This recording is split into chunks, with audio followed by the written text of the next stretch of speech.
camera. Speeder. Stratton, B-roll, take 9. All right, so Mattis, they called him Mad Dog, but really his call sign was Chaos. His troopers called him Mad Dog, out of respect. His call sign was Chaos. If you're not a trooper, he'd just as soon you did not use Mad Dog because you didn't fight with him. That's a private How does that thing. relate back to your prison experience, Chaos? And I served with General Mattis when he was a junior officer. In fact, Mattis is a Stratton trained man. He was a major at the time. I actually got to write 3 fitness reports on him. Even when he was with me, he kept people off balance. Part of his management style, if you will, to put it into civilian terms, was to keep people off balance. And he was a master at it. And he created chaos. Well, I was used to that because in prison, that was kind of a way that you could survive, was to create chaos, either for the Vietnamese or for yourselves. If things got boring in a cell and people started nitpicking at each other or something like that, there's nothing better than to start a revolt of some kind. Make a stupid statement like the President of the United States was the second coming of the Savior of the world. And that was sure to get a lot of people, or Secretary of Defense, even better, was the best Secretary of Defense that ever walked the face of the earth. Now, you want to create chaos, get a discussion going on that amongst Vietnam veterans. And how did the Vietnamese react to your chaos creating situation? Well, the best one we did was the religious revolt in Cell 7. In, I think it was December of 1970. They put us all together and they made the mistake of putting all the people they did not like and all the leaders into the same cell. And like Jim Stockdale said, we just can't stand success. So we decided that we'd have a church service and we'd have a choir, and although you laugh at it, we really can't sing unless it's at happy hour. And we were terrible at singing, but we had a choir that was singing all kinds of hymns. We had preachers that would preach sermons. McCain preached a sermon one day on brotherly love. And a guy came up to him right afterwards and grabbed him, and John said, "Wonderful, wonderful words, John, wonderful." And John gives him the back of the hand and says, "Get away from me, you SOB." So much for brotherly love. We had a ball. And they finally came in and said, "You only can have 4 people." Sort of like was the definition of a mutiny is anything over 4. Well, that was their definition too. You couldn't, even in a cell that big, no more than 4 people could sit together, or they'd come in and break it up because it was a sign of people plotting a mutiny. So we were all there attending church service, and we had a choir of about 15, and we had 6 preachers lined up and all of this kind of stuff. And they came in with a bunch of guards and they broke it up.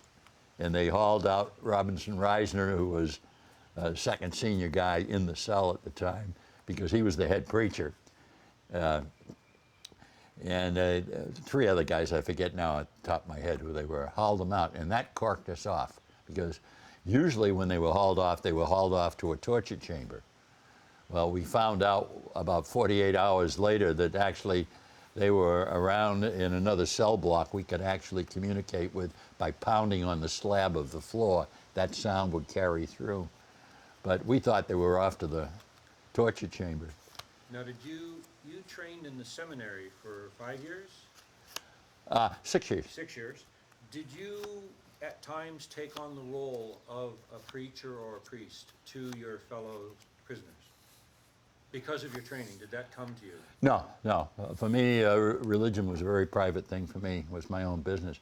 I think you find eventually if you turn to talk to Judge Coker, he used to do that. He could recite the old Latin Mass. He could recite almost every part of it word for word. But no, I did not. But anyway, we took exception to this, and we decided that we would display our dissatisfaction by singing the Star Spangled Banner, which, of course, even for the best of a singer, is a most difficult song to sing, piece of music to sing. And, of course, we butchered it. And then we decided we'd go from there to God Bless America, which most of us was in a register that most of us could handle. And then we started America the Beautiful. We just ran down the whole list of things you learned in grammar school, all the patriotic songs, and then rolled back to the Star Spangled Banner, ran down again. And we had a little short guy with us who had, this was his third war, Larry Garino. He finally yelled out, "This is cell number 7, number 7, number 7. This is cell number 7. Where the hell is 6?" And everything's quiet. And all of a sudden, next door, they picked up 6. And they went through their whole string, ran it through again to try and improve on it, and then they came up, "Where the hell is 5?" And so it went from cell to cell all the way around to cell number 1. By this time, we had armed guards with AK-47s up in the windows, and the interrogators banging on the door, demanding us to shut up, this, that, and the other. Hauled a couple of more people out, and at that point, then they broke us up again and decided to take all of our seniors were in there, except for the full-bull colonels. All of the 05s were in there. Took all of them and put them off in a separated, they thought, isolated place. Well, the dummies just created a wing. So we had a wing command now, a whole staff, which was terrible for us because these guys had nothing to do except generate policies and procedures, which we had to tap through the wall and memorize, and then feed back to them to make sure we had it right. I mean, it was so stupid you couldn't believe it, but it gave us something to do. Now, when they pulled the seniors out of your cell, amongst the men remaining, there was still someone commanding in your cell. You always have somebody commanding, and if you're in solitary confinement, you're the senior ranking officer. Yeah, we'll talk a little bit about if your immediate commanders are removed, somebody takes command. Why? Well, at the first, before we got in that lodge, the first to answer the question in that particular situation was because we had organized ourselves. Each cell was a squadron, and each squadron had to have a squadron commanding officer, and we organized on an Air Force line. Number 2 was the ops officer. Everybody had to have an ops officer. So the succession was already lined up as soon as they put us into Camp Unity. The first thing that Stockdale and Reisner did was they organized every cell down the line, made sure that they knew exactly who the commanding officer was, the ops officer, and what the line of succession was. And if you ended up in solitary confinement, you were the commanding officer. And because that was a military structure. Before that, it was just pure survival. Somebody had to be in charge if you were going to survive. And in the military world, it was whoever was senior. So when they moved Doug Hegdahl in with me as a seaman, and in his infinite wisdom for a seaman, the first thing he asked was, "My name is Seaman Apprentice Douglas Brent Hegdahl. I'm a seaman. Who are you?" And I turned around. "I'm a lieutenant commander. I'm the senior ranking officer." He rolls his eyes like, "Oh, cripes, another officer," but that was it. Like and love weren't in the contract. It's nowhere in your oath, no matter where you look. So you learn that very, very early. Drill instructors help you learn that. Obey is. And that's how we survive. So that's why we did it instinctively. In our world, that's how you survive. And why is that so important to survival, that there be a command structure?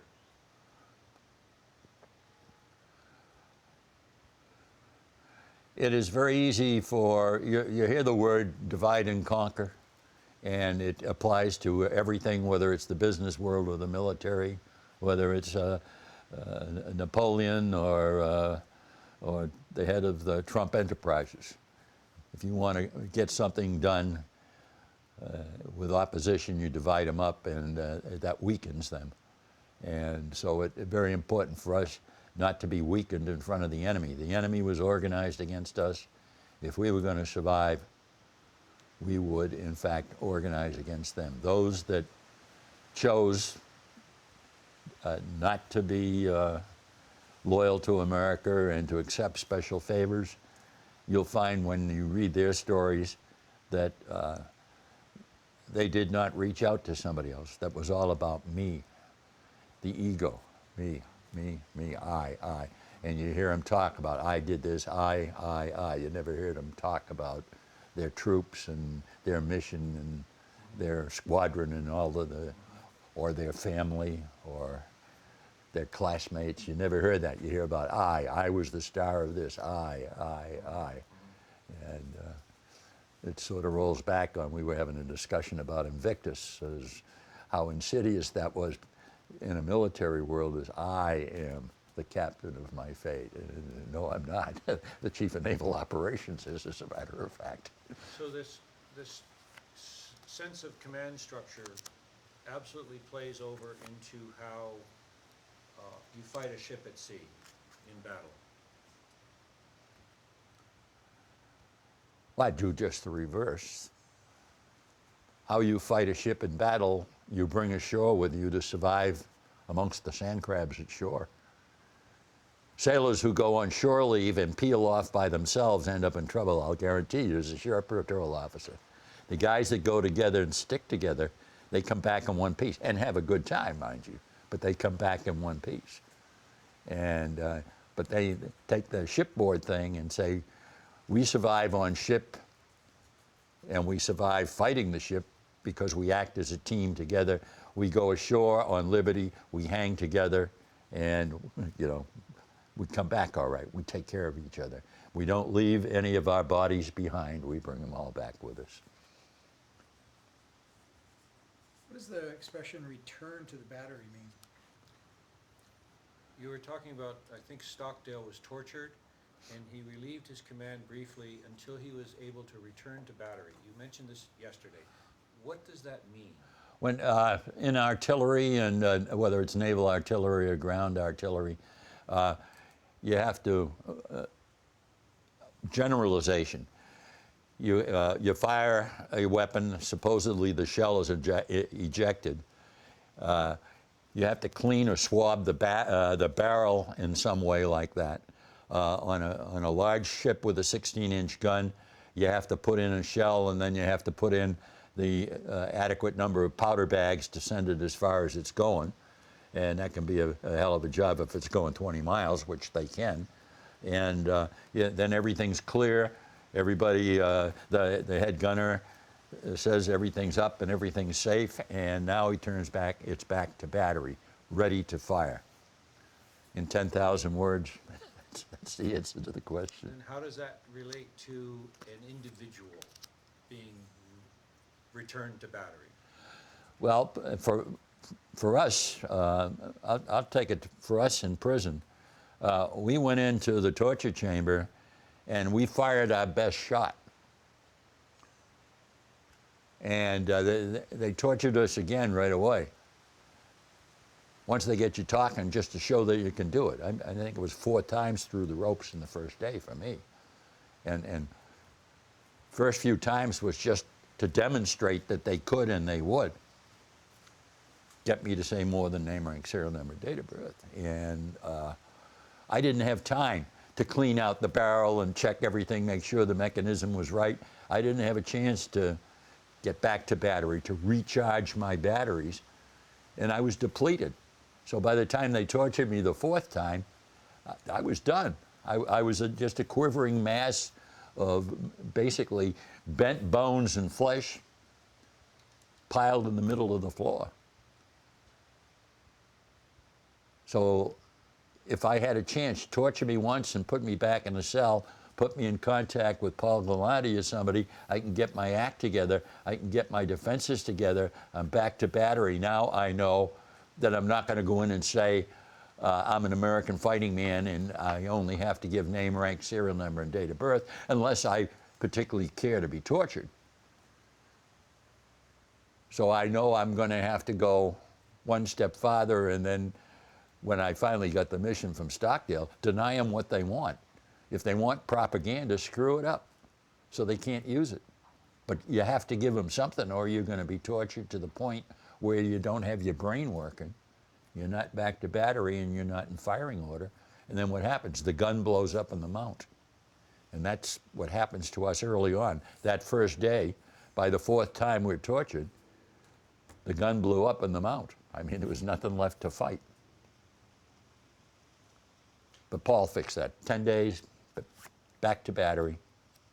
And if you, reflecting on your experience, sir, over the years, and am I okay with your camera, Bill? You're in my, but I'm recording audio. You go ahead. Oh, okay. Am I out now? No, don't worry about it. Oh. It's okay. If you were called into the Naval Academy to speak to young midshipmen, what is the most powerful lessons you could reflect to them from your experience in the Hanoi prison system, sir? Well, I think for not just the prison system, I think that you fight the way you train. And you have to train for every contingency because you don't know what cards you're going to be dealt. Hold there for one moment while the plane goes over. Let's just let that get through.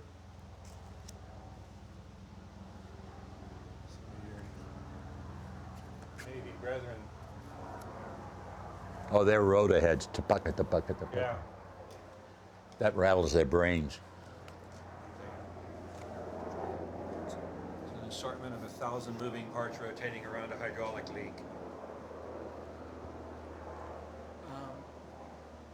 Carrie, you could get that flex fill, and it would be easier for Bailey to hold.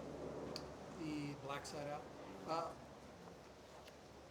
So, you were saying, sir, you fight? Go ahead. Well, you fight the way you train. And you have to train for all contingencies because you're not in control of the battle. Any battle plan, the first thing to go wrong in a battle is the battle plan. Any general or admiral knows that, and if they don't, they shouldn't be there. So, but you have to plan for every contingency. One of the contingencies and why they send us to survival school and have a compound phase is you're in danger of being captured someday. So you need to have a resistance posture in your own mind. You know, first of all, are you going to die like a man, or are you going to get captured? Because I served with people who used to carry 2 pistols, and one was for them to eat, and the other one was for them to fight. They were not going to be captured and put in prison for 25 years and marched around the streets of Hanoi. That was their plan, and I'm sure it was very effective. Can't argue with that. So you need to have some sort of a plan. Anyway, we're talking about a midshipman. What's the most important thing for a midshipman to do? And I maintain you need to have awareness, situational awareness. You can't have your head in your engine and your butt in the air. You need to be looking around. If you're a leader of men, if you are the pilot or of an aircraft, the captain of a ship, you can't be futzing around with details. You got to be trusting other people to do that. You have to keep aware of the situation. Second of all, you need the humility to know that you are not in control. So you will have to look for the moment. There's one of the, for movies and stories about seize the day, carpe diem and all that. It's too late to seize the day. You need to seize the moment. And to do that, you need to be situationally aware of what's going on around you. And that means the condition of the ship, and is the ship operating? Is the plane okay? You can tell by the sound. You know something's going wrong. You know what a good airplane sounds like, and you know when something's wrong. And you have to be aware of that so you can take action ahead of a disaster. You have to keep your head on a swivel because somebody's going to sneak up and blow you out of the sky, or Sam's going to come up and run up your rear end. And if you can see him ahead of time, you have half a chance of beating him. But if you're not situationally aware, and then second of all, being aware is great, but then you have to be prepared to do something. Do something even if it's wrong. I remember one of the first things a flight instructor was telling me when I was in an SNJ, trainer. The two of us are sitting there, and I'm trying to think of still programmed for college, and you get through college by giving the professor what he wants. Never mind what truth is or thinking, that's all bull. You give him what he wants so you can get your damn degree. And the flight instructor is God. He can kill you in a minute. He can put you out of the program. So you try to think of what it is he wants. And this voice comes through to me. He says, God damn it, Stratton, do something, even if it's wrong. And I always remember that. You know, keep yourself trained, know your emergency procedures, know what the battle plan is for that the wing commander has or the Commodore has for you. Know all those details, get them straight in your mind. But you have to be prepared to seize the moment when you can accomplish the objective, seize the moment when you can save the ship, seize the moment when you can screw the enemy. Because it'll just present itself like that and be gone. So that's what I tell them. Just be aware and seize the moment. Beautiful. You want to trade out this, and then I would love to, for this camera, Yeah, I'd like- clearer view, just have a little bit of quiet playing cards. Yeah, and, We're gonna move into Pat's office. yeah. Yep, let me just see how this looks here. I'll get over his shoulder. Okay, let me just get a little bit of this card playing. Gary? Can you just play some cards? Gary, Dick, you need Gary, s- Gary, do you need something? Dick? I need some water. Okay, sure. I had a bottle on the shelf there over the sink, I think. Okay. Okay, so be careful, the disc is coming in a little bit, so come this way just a little bit. So if you'll just quietly play cards there for a bit. Mm-hmm.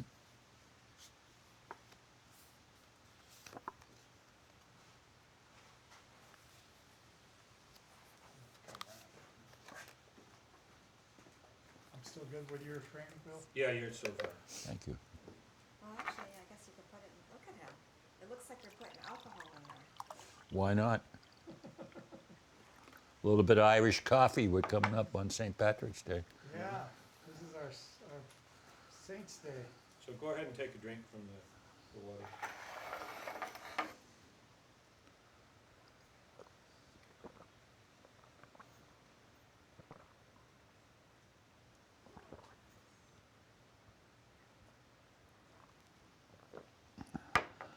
I needed that.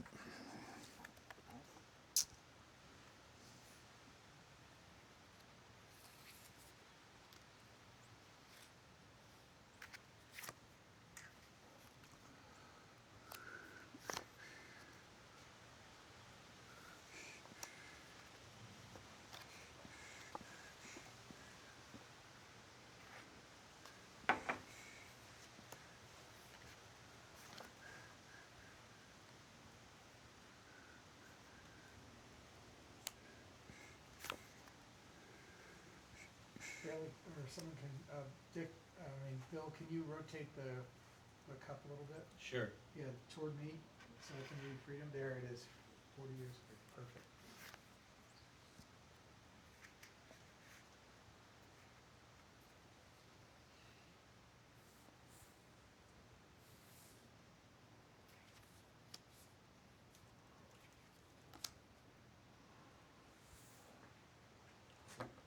Okay, I'm good if you are.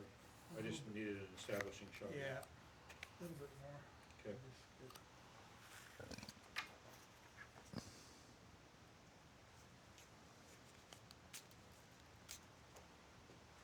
Place a couple more cards, Dick.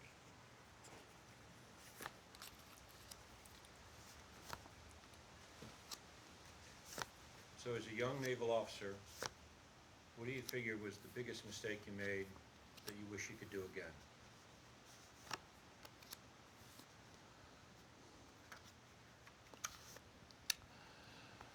As a young naval officer, the biggest mistake I made,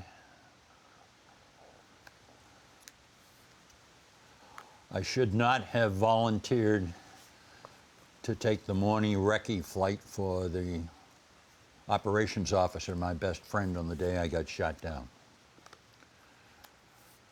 I don't regret anything in my Navy career. I came in as a naval aviation cadet.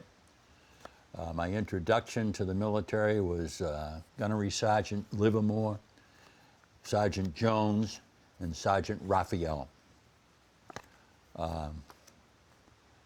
They were marvelous men. They cut me no slack. I started to build what I considered to be important, and that was service reputation, of doing what the hell I was told, when I was told, and how I was told, and arguing later. So I was failing the obstacle course. I could not, my center of gravity was too low, and I could not get my dead butt over the obstacle course barrier, the wall. And so every Saturday I'd have to go do extra PT and run the obstacle course again and fail. And then I'd have to run the indoor obstacle course, and I had the habit of knocking down every hurdle you had to jump over. But there was nothing that said that you had to go over. It was interesting, but you had to go through it. I finally figured that out, that no one stopped me if I knocked them down. So finally I passed the thing by just running and knocking every bloody one of them down. And these Marines stood by me. They hid me back in the Battalion 4, second story, where they kept all the losers.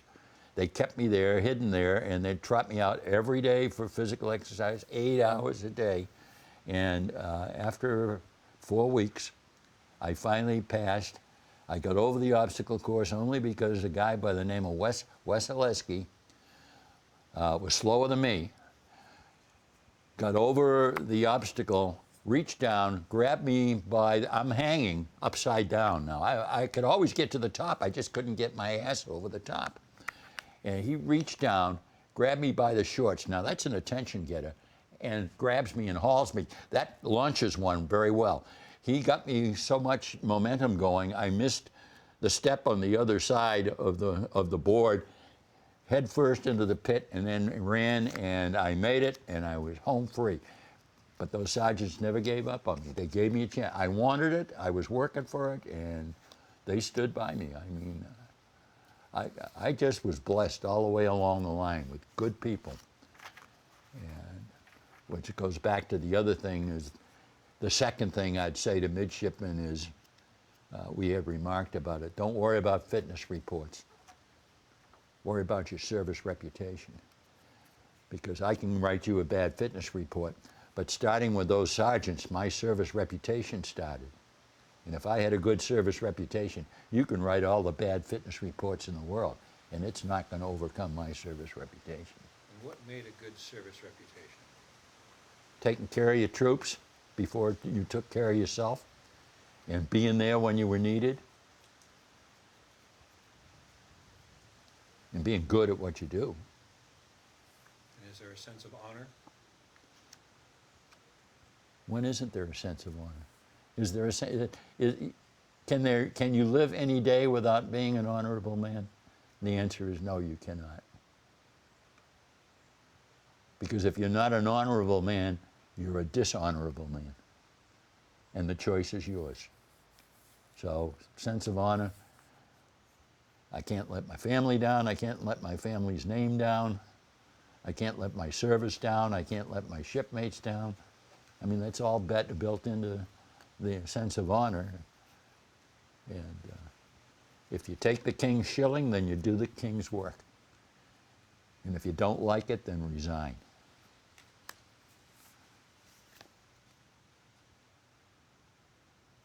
Beautiful. Stunning. Let me just- Absolutely Let me stunning. I think you were out during all of that? Yeah, you were. Right. Yeah. We have one last shot to do in the office. We promised to finish with Dick by noon. Yep, we'll make it. Great. You're going to have to take some picture of their front porch, or they're going to be grossly disappointed. Okay, absolutely. Okay, I'm gonna cut this camera. Yep. You